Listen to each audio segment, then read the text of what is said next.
et je suis un élève de la classe de 2e année. Suivez-moi, nous allons vous ouvrir les portes de l'école Rudolf Steiner de Montréal.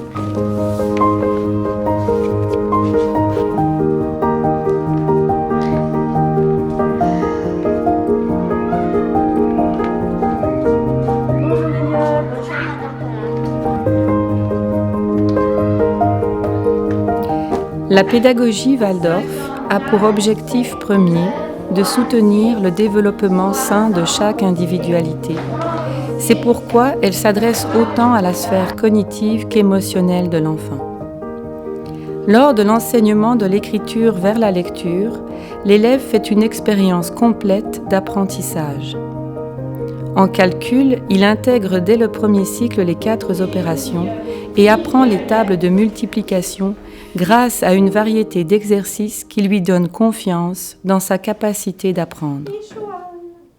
Soutenu par une équipe pédagogique variée, l'élève peut également s'engager dans une vie sociale riche grâce à la diversité des projets de chaque classe.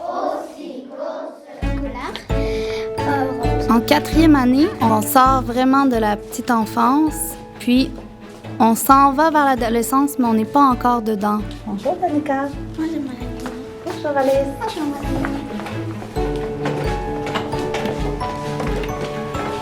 Ils ont vraiment une grande soif d'apprendre. On peut vraiment aller un petit peu plus creux dans les apprentissages. Donc, tout ce qu'on a semé de la première à la 3e année, là, en 4e année, on met un peu la pédale un peu plus au fond, puis on va vraiment creuser un peu plus dans ces apprentissages-là.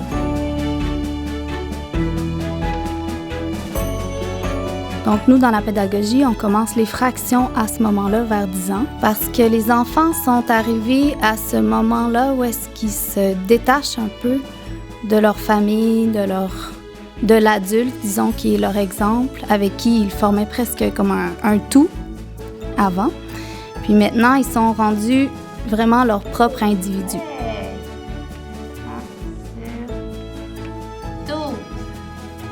C'est à ce moment-là, disons, qu'on introduit la mythologie nordique. Chaque personnage a sa personnalité propre, qui est bien développée, qui est bien définie, mais qu'ensemble, tous ces personnages-là peuvent travailler à un bien commun. En 4e année, on introduit la géographie locale. Donc, on commence toujours par quelque chose qui est directement lié à l'enfant. Dans notre cas, on va dessiner une carte géographique de la classe, puis après, on va aller se promener dans le quartier. On va en apprendre aussi sur l'histoire du quartier. Qu'est-ce qu'il y avait avant nous? Quelles étaient les nations qui sont sur le territoire où nous habitons en ce moment. Graduellement, ils apprennent de différents points de vue à se situer, eux, dans le monde puis dans l'espace qui les entoure.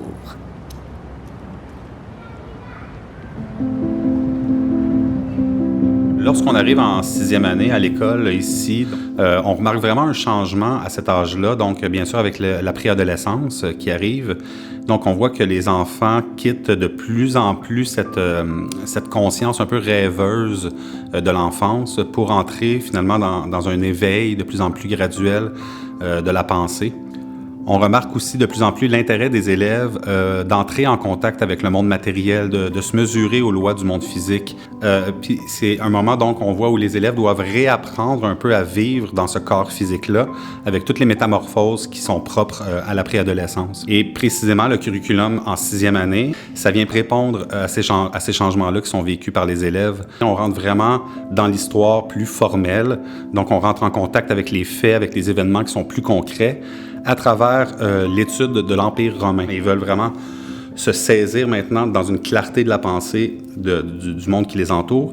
Et c'est pour cette raison-là aussi qu'à partir de la 6e année, on va commencer à enseigner les différentes sciences, dont la physique, entre autres, à travers l'optique, à travers l'acoustique, à travers l'électricité, le magnétisme. Les élèves vont vraiment apprendre à développer leur capacité d'observation pour par la suite, par eux-mêmes, réussir à dégager les lois qui sont derrière ces phénomènes-là. Et glisse et sort! Le programme de francisation s'adresse aux élèves qui n'ont pas le français comme langue d'usage à la maison.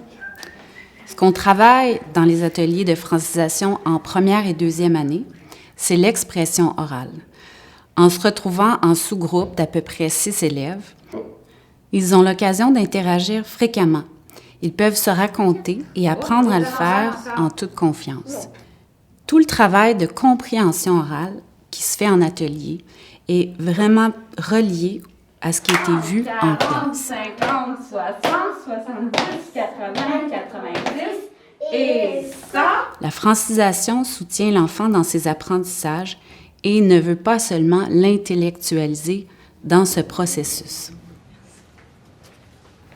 L'eurythmie, qui est un art du mouvement, progresse tout au long du curriculum avec les formes géométriques et transformations qui supportent les forces sociales et individuelles de l'enfant et son développement.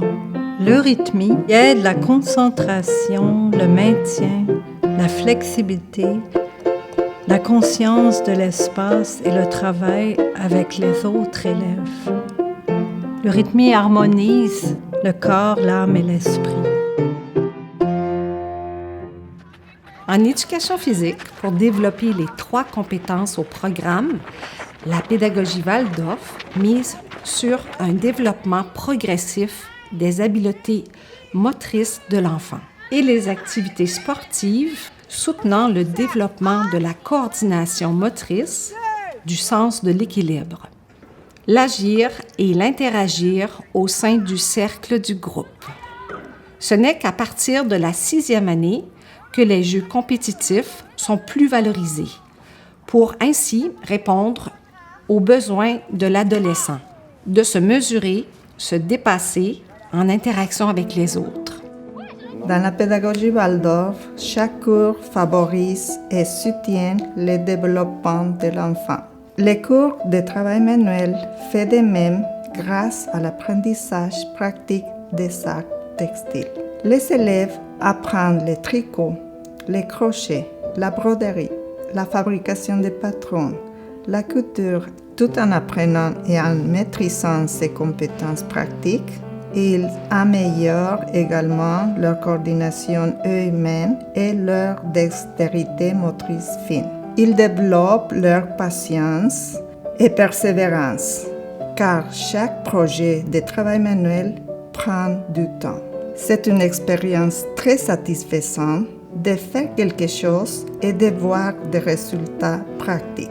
C'est une véritable façon de construire la confiance en soi.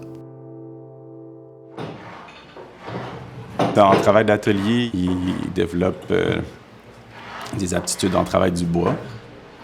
Avec les petits, on va commencer en faisant des petits animaux dans les branches à l'extérieur, où est-ce que déjà, ensemble, on a perçu une forme. Après, on revient en classe, puis avec des limes, on fait sortir cette chose-là du morceau de bois qu'ils ont trouvé. On va augmenter la difficulté des projets d'année en année.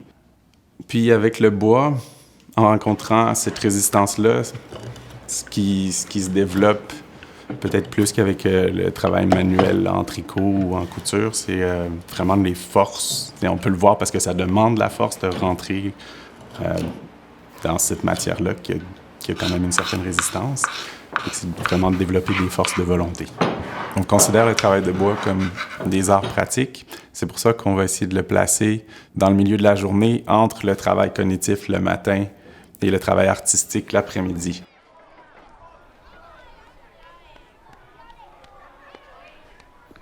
Voilà, il est temps pour moi de rentrer à la maison.